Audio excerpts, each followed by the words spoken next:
On Saturday, October 11th, 2014, people improving communities through organizing gathered with local community people at Mount Sinai Missionary Baptist Church. Food and drinks were provided as the issues of Ferguson, Missouri were discussed, along with Prop 47. Proposition 47 is an initiative for the November 2014 California ballot. If Proposition 47 passes, California will be the first state in the nation to end felony sentencing for drug possession and petty theft crimes. So we all came out to vote for President Barack Obama, but when it comes to our midterm elections, we are MIA as a community. And those are the key elections where we elect folks that really impact our everyday lives. We elect a lot of local and statewide, as well as our congressional representatives. And those are really, really important elections that we need to be just as engaged in, if not more, than our presidential elections.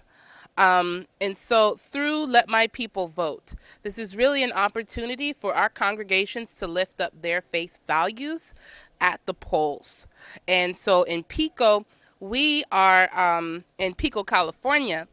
There is an opportunity with Proposition 47, that's the Safe Schools and Neighborhoods Act, for us to really act on our faith values. This measure means a lot for our communities, especially communities of color, because what it does is it says we're not going to continue investing in our prison system and still getting the same dire results that we're getting. And as we're funding this prison system, in the 20 years we've built 20 or 22 or so prisons and only one university. That says a lot about our values as a state. And ultimately, we're looking at the outcomes, and it hasn't been working for our 47. community. I got involved in Proposition 47 because, as a pastor, there are many of my congregants that have some lower level felonies that have been very difficult for them to have gainful employment. It creates a mechanism or a challenge for them as it relates to housing, as it relates to employment. And so, as a pastor, this is very close to my heart because I want to minister and shepherd for the holistic person. And so, jobs is a part of this.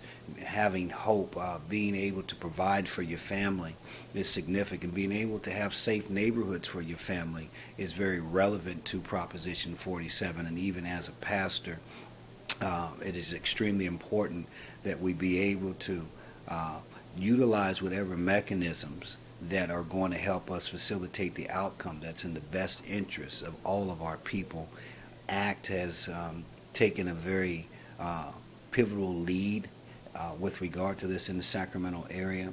I am one of the leaders with Sacramento ACT, and I'm proud to say that I'm one of the leaders with Sacramento ACT because the vision for Sacramento ACT to articulate and pontificate for the disadvantaged, to challenge the status quo, is something that is very near and dear to my heart, but it's also, from a biblical standpoint, consistent with the biblical precepts that God has revealed of himself.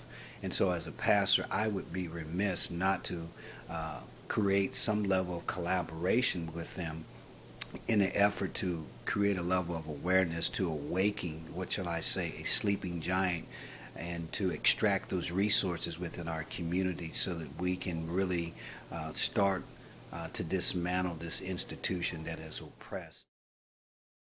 To ensure the community will participate in the midterm elections taking place November 4th, congregation and community volunteers went door to door to pass out Prop 47 flyers and get signatures as a voting commitment.